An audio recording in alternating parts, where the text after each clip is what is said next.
আসসালামু আলাইকুম। সাদ ডেইলি ব্লগে সবাইকে স্বাগতম। সাদ বাবু এখন বিকাল 4টা বাজে ঘুম থেকে উঠে শুরু করছে, আমার পাশে শুয়ে আছে, শুয়ে বিতলামি শুরু করছে। আমাকে একটু ভিডিও করো। দেখেন সাদ বাবুর দাঁতগুলো অলমোস্ট সব দাঁতগুলোই ফুটো হয়ে গিয়েছে। ফুটো হবে না সব সময়। সে চকলেট, আইসক্রিম, ললিপপ, ক্যান্ডি এসব খাবে। এসব খেলে তো স্বাভাবিক দাঁত নষ্ট হবে। প্রতিদিন সে নিয়মিত ব্রাশ করে, কিন্তু তারপরেও তার দাঁত ফুটো হয়ে গিয়েছে। অনেকবার বলেছি বাবা এসব খেও না, না সে এসব খাবেই। আজকে রবিবার 16 তারিখ। আজকে সে তার দাদু বাড়িতে যাবে ঈদ করার জন্য। তার বাবা দোকানে গিয়েছে, দোকান থেকে দোকান বন্ধ করে আসবে, সেজন্য সে অপেক্ষা করছে। আর আমাকে জিজ্ঞেস করছে বাবা কখন আসবে, আমি দাদু বাড়িতে কখন যাব। দেখেন জিভ বের করে কি শুরু করছে। এই যে আমি সব কিছু বের করে রাখছি, এখন আমি ব্যাগ গোছাবো। সাদবাবু খালি বারবার আমাকে ডিস্টার্ব করছে। কোথাও গেলে খেলনা তার লাগবেই, তো সবগুলো খেলনা নেওয়া তো আর সম্ভব না। সেজন্য কয়েকটা খেলনা নিয়েছি। এই যে সাদবাবু বসে আছে, আর আমি এখন ব্যাগগুলো প্যাক করে ফেলবো। ব্যাগ প্যাক করা শেষ, সাদবাবুর বাবা জুড়ে পড়ছে। আর এই যে আমাদের হিরো নাম্বার 1 রেডি হয়ে গিয়েছে। রেডি হয়ে আমাকে বলছে তাড়াতাড়ি বের হও, তাড়াতাড়ি বের হও। এখন আসরের নামাজ শেষ, এরকম সময় আমরা বেরিয়েছি। এই যে দিনটি ভালো ছিল, বৃষ্টিও ছিল না, রোদও ছিল না। সাদবাবু তার বাবাকে ডিস্টার্ব করছে। তার বাবা হলে তার আর কিচ্ছু লাগে না, বাবার সাথে খুব দুষ্টুমি করে, কারণ তার বাবা তাকে একটুকু বকা দেয় না, সব আবদার পূরণ করে। আর আমি তো তাকে ধমক দিয়ে সবসময় বকা দিই। এই যে সাদবাবু তার বাবার সাথে কি শুরু করছে। আমি বলছি আসো বাবা আমি তোমাকে নিয়ে যাই, না সে আমার সাথে আসবে না, সে তার বাবার সাথেই যাবে। এই যে যাচ্ছে অলরেডি। আর কিছুক্ষণের মধ্যেই আমরা অটো স্ট্যান্ডে পৌঁছে যাব, মেন রাস্তায় যেখান থেকে অটো আছে। এই যে রাস্তা দেখা যাচ্ছে, অটো চলাচল করছে। তার বাবা একটা অটো দাঁড় করিয়েছে, এই দেখেন সে দৌড়ে যাচ্ছে, মানে মেন রাস্তা, তারপরেও তার মধ্যে কোনো ভয় ডর নেই, একা একাই উঠছে। তার বাবাকে ব্যাগও রাখতে দিচ্ছে না। ফাইনালি সে উঠে পড়লো। তার বাবা ব্যাগপত্র সব কিছু রাখছে। আমরা এখন শফিপুর বাজারে যাব। বাসা থেকে বেশিক্ষণ লাগে না, এক একজনের 10 টাকা ভাড়া। যে ভিড় টিড় না থাকলে 3-4 মিনিটে যাওয়া যায়। এই যে সাদবাবু সানগ্লাসটা উপরে দিয়েছে, কোথায় গেলে তার সানগ্লাস পরতেই হবে। টাটা বাই বাই বলছে। এই যে দেখেন সেরকম রাস্তায় ভিড় নেই, কারণ অধিকাংশই শনিবারের মধ্যে চলে গিয়েছে, বৃহস্পতিবারে অনেক ফ্যাক্টরি বন্ধ হয়েছে। আমরা রবিবারে যাচ্ছি কারণ আমাদের নিজস্ব দোকান আছে, সেজন্য একটু দেরি করে যাচ্ছি। আর ভিড়ের মধ্যে বাচ্চা কাচ্চা নিয়ে গরমের মধ্যে অনেক ঝামেলা।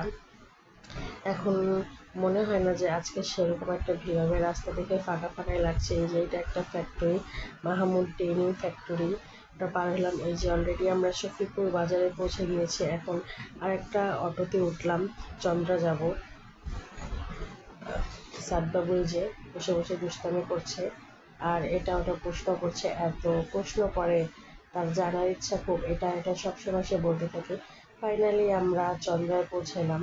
এই যে চন্দ্রা ফ্লাইওভার দিয়ে রাস্তার ওপারে যেতে হবে, যেখানে উত্তরবঙ্গের বাস থাকে। সাদবাবুকে বলছে তোমার বাবার হাতে অনেকগুলো ব্যাগ, আসো আমার কোলে আসো। না, সে আমার কোলে আসবে না, সে তার বাবার কোলেই যাবে। এই যে তার বাবার একটু জুলুম হয়ে যাচ্ছে, কারণ ব্যাগ দুইটা আবার তাকে কোলে নিয়েছে। আমি বলছি আসো, না সে আসবে না।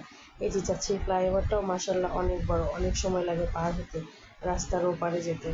আমার কাছে ফ্লাইওভারটা পার হতে খুব বিরক্ত লাগছিল। যদিও রোদ ছিল না, কিন্তু গরম লাগছিল, গরমে ঘেমে যাচ্ছিলাম, খুব বিরক্ত লাগছিল আমার। ফ্লাইওভারটা এখনও কেন শেষ হয় না, কখন বাসের কাছে পৌঁছাবো।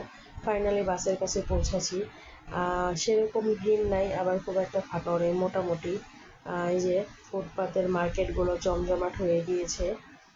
আমি এখানে দাঁড়ায় দাঁড়ায় অপেক্ষা করছি, আর সাদবাবু আর তার বাবা সিরিয়ালের আগের বাসে খোঁজ নিতে গেছে, কারণ সিরিয়ালের পরের বাসে গেলে অনেক সময় লাগবে। দেখেন রাস্তাঘাটে সেরকম একটা ভিড় নেই, অধিকাংশ মানুষ শনিবারের মধ্যে চলে গিয়েছে, অনেক ফ্যাক্টরি বৃহস্পতিবারেই বন্ধ হয়েছে।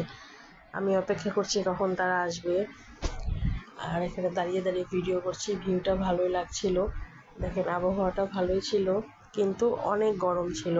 ফুটপাতের মার্কেটগুলো জমজমাট হয়ে উঠেছে। যারা ঈদে গ্রামের বাড়িতে যাবে না, অধিকাংশ মানুষই কেনাকাটা করতে এসছে, ছোট ছোট বাচ্চাদের কোলে নিয়ে, ঘামে গেছে, দেখতেই বোঝা যাচ্ছিল। এই যে ফাইনালি আমরা বাসে উঠে পড়েছি। কিন্তু এই বাসগুলোর একটা সমস্যা, একটা সিট ফাঁকা থাকলেও গাড়ি ছাড়বে না, ওটা ফিল আপ করে তারপরে ছাড়বে। আমরা ড্রাইভারের পেছনের 2 নম্বর সিটে বসছিলাম। এই যে সাদবাবু বসে পড়েছে, তার বাবাকে বলছে বাবা আমার জন্য চিপস নিয়ে আসো, সে তার বাবার সাথে যাবে। আমি বলছি না, এত বারবার যেও না, এখন চুপ করে রিল্যাক্সে বসো। এই যে আমি সাদবাবুকে রেখে দিয়েছি, দেখেন সাদবাবু চিপসটা হাতে পেয়েছে আর বলছে কখন গাড়ি ছাড়বে, এখনও ছাড়ে না কেন। মানে তার আর ধৈর্য সইছে না, এত ধৈর্য সে আর নিতে পারছে না, কখন গাড়ি ছাড়বে। এই পাশের সিটে একটা বড় বাচ্চা আছে, সাদবাবুর দিকে তাকায় আছে। সাদবাবু সাইকেল গেঞ্জি পরেছে, আমাকে দেখাচ্ছে এই দেখো আমি ডোরেমন ঘড়ি পরেছি রেড কালারের, এই দেখো আমি সাইকেল গেঞ্জি পরেছি, এই গেঞ্জিটি রোজারিতে তার ছোট চাচা সাদবাবুকে কিনে দিয়েছিল। পিছন থেকে একটা বাচ্চা সাদবাবুর দিকে তাকিয়ে আছে। সাদবাবু চিপসটা খুলে ফেলেছে, বাবা ছেলে দুজনে মিলে দুষ্টামি করছে। এই যে বাবা বলছে আমাকে খাওয়ায় দাও, সাদবাবু বিরক্ত হচ্ছে কখন গাড়ি ছাড়বে, আস্তে আস্তে ছাড়ছে, জোরে যায় না কেন। আসলে পিছনে একটা সিট ফাঁকা ছিল, সেই জন্য একটু ঢিলামি করছিল। এই বাসগুলোতে এই একটা সমস্যা, এই যে বাবা ছেলের ভালোবাসা দুজন দুজনকে খাইয়ে দিল। আর আমি এমন একটা সিটে বসছিলাম, এমন একটা জায়গায় যে পিছনে জানালাটা পুরোপুরি খুলে দিতে পারছিলাম না, কারণ হচ্ছে 2 সিটের এক জানালা এরকম। ফাইনালি গাড়িটা ছেড়ে দিয়েছে মাগরিবের আজানের পর। দেখেন সবুজ সবুজ গাছ, দেখতে খুব ভালো লাগছিল। খুব ভালো করে ভিডিও করতে পারছিলাম না, কারণ এইটুকু জানালা দিয়ে কিভাবে ভিডিও করব। সিটটা খুব ছোট ছিল, সেজন্য অসুবিধা হচ্ছিল। সাদবাবু তার বাবার কোলে উঠে সিটের উপরে লাফালাফি নাচানাচি কী যে করছে, আর কখন পৌঁছাবো এরকম শুরু করছে। ছোট মানুষ তো অল্পেই খুশি হয়ে যায়, তারা তো এরকমই।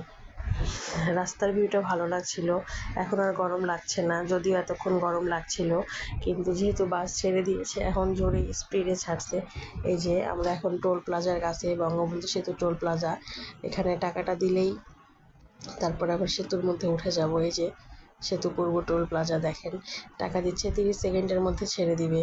তারপরে এখনই আমরা যমুনা সেতুতে উঠে যাব, যমুনা ব্রিজে দেখতে ভালোই লাগে, দিনের বেলাও সুন্দর লাগে, কিন্তু রাতে তো এখন সেরকম ভিউটা বোঝা যাচ্ছে না।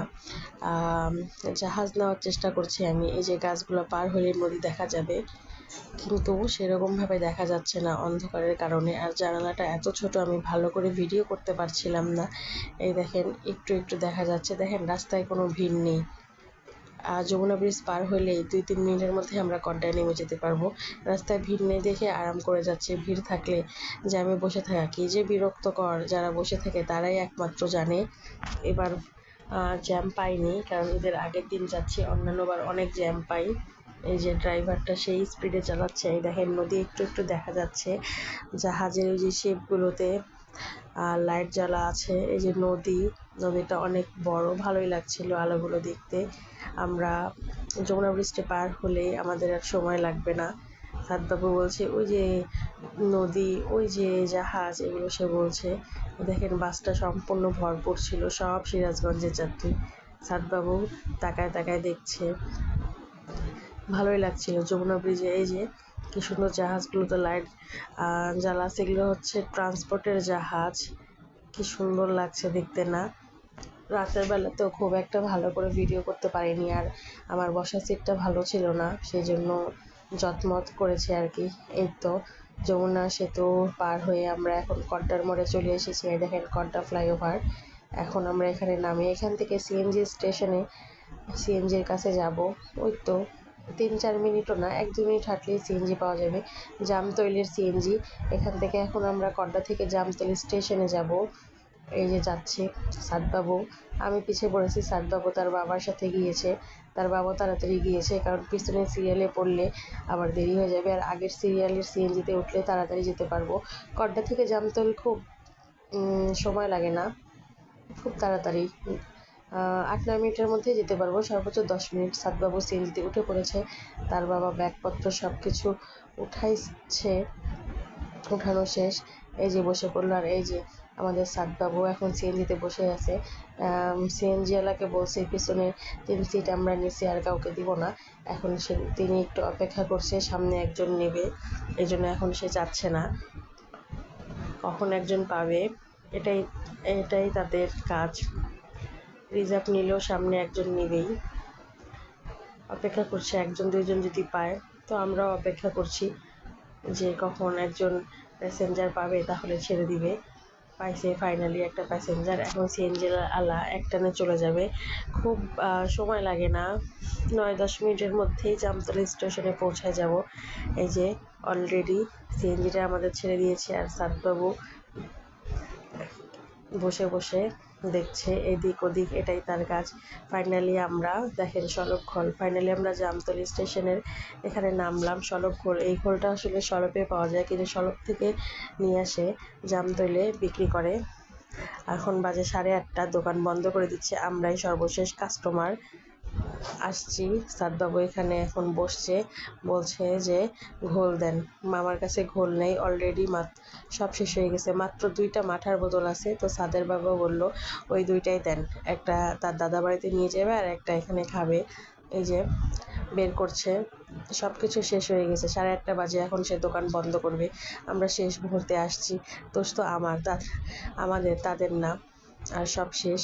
তো সাদবাবুর বাবা বললো যখন আসছি খেয়েই যাই, শেষ তো শেষ, যা আছে তাই দেন।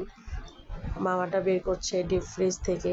এই ঘোলটা অনেক বিখ্যাত, আমরা যতবারই সিরাজগঞ্জে আসি না কেন এই ঘোলটা খাবোই, খুব ভালো লাগে। ঢাকায় অনেক ঘোল খেয়েছি, মাঠা খেয়েছি, কিন্তু এটার মতো স্বাদ লাগেনি।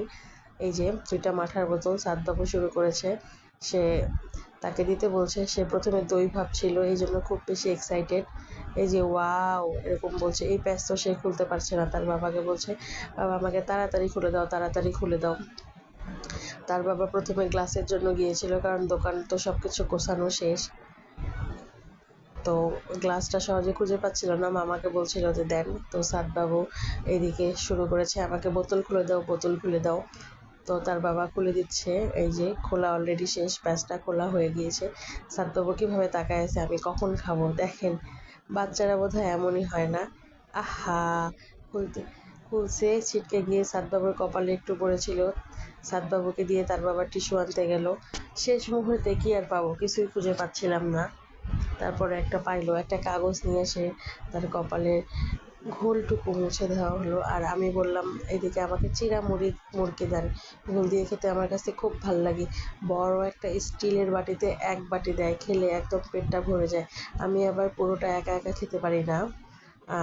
বললাম যে 2জনে মিলে খাই। এই যে সাদবাবু খায় দেয়, বলছে অনেক মজা। এটুকু আর খাইলো না, দেখছেন 1-2বার খাইলো, আর সে আর গ্লাসেরটা খাবে না, সে এখন বোতল নেবে। বললাম একটু খাও, বলার পরে আর একবার খাচ্ছে। এই যে তার কাছে অনেক ভাল লাগছে।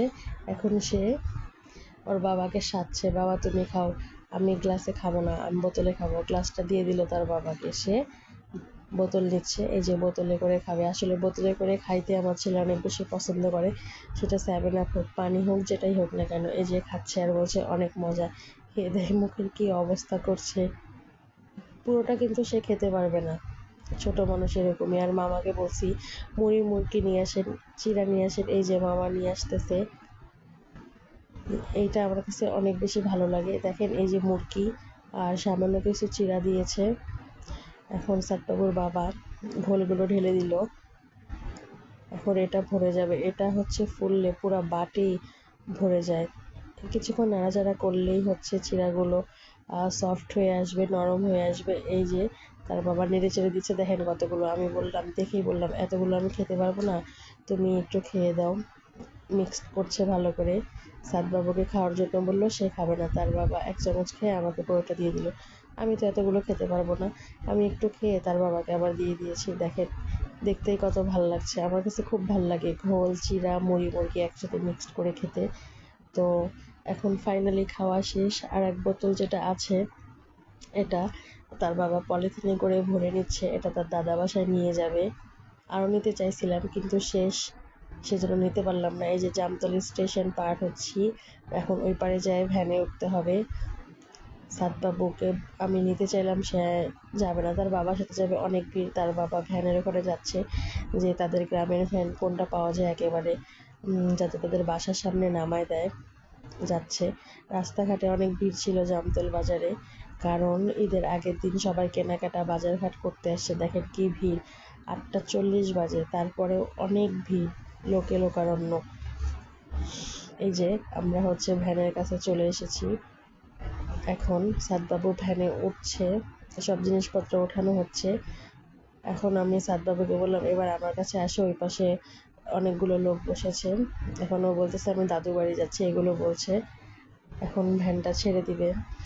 ভ্যান ছাড়লে সময় লাগে না, এই তো 10-12 মিনিটের মধ্যেই পৌঁছায় যাব আশা করি ইনশাল্লাহ। এখন হচ্ছে ভ্যানটা ছেড়ে দিবে। সাদবাবু খুব খুশি হয়েছে। কি করছে, মোবাইলের আলো ধরেছিল ওর বাবার মুখে, আর সে হচ্ছে মুখের মধ্যে হাত দিয়েছে। এই তো এই ব্রিজটা পার হলে তার দাদু বাড়ি। ভ্যানওয়ালা মামাটা একটু ব্রেক নিয়েছিল, তার বাজারগুলো তার বাসায় দিল, সেই জন্য ভ্যানটা একটু থামিয়েছিল। এটাকে সাদবাবুর দাদা বাড়ির লোকজন পাখি ব্রিজ বলে। দেখেন সবুজের সমারোহ কি সুন্দর, মাঝখানে পাকা রাস্তা, দুই পাশে সবুজ গাছপালা। এই তো সাদবাবু তার দাদি বাড়িতে চলে এসেছে, যাচ্ছে, তার দাদিকে দেখে দৌড়িয়ে গেছে, তার দাদিও তাকে দেখে দৌড়ে আসছে, এই যে কোলে নিচ্ছে। সবাই বেশি বেশি আমার ছেলে ভিডিও দেবেন। আল্লাহ হাফেজ।